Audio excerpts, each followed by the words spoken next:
c'est le gouvernement qui voulait dire et de ce problème-là. Et pour nous, ce qui est arrivé, le gouvernement libre de pour opération par une station d'essence avant qu'il prenne une décision. Mais seulement, pour nous, toute augmentation de prix l'essence et diesel, c'est les consommateurs, les usagers qui peuvent payer les prix.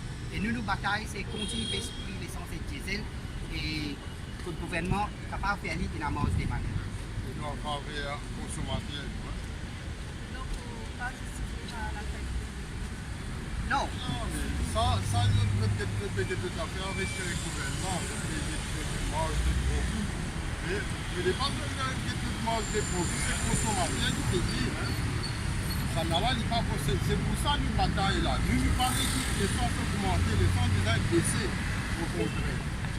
Parce que si vous comparez depuis 2018, 29% des taxes sur l'essence. 31, 2008, ça, 31% le diesel. 10 ans après, 2018, il y a 127% de l'essence et 77% de diesel. C'est la différence, ça. Et qui est la qui paye ça? Les consommateurs, c'est nous. Ça quitte l'essence dans la caisse.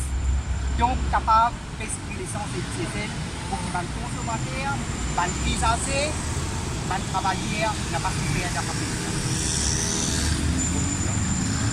Et taxe bien excessive dans l'essence et le diesel. C'est pour ça qu'il y a des taxes qui sont pour la commodité là, capable d'aller pour de la population.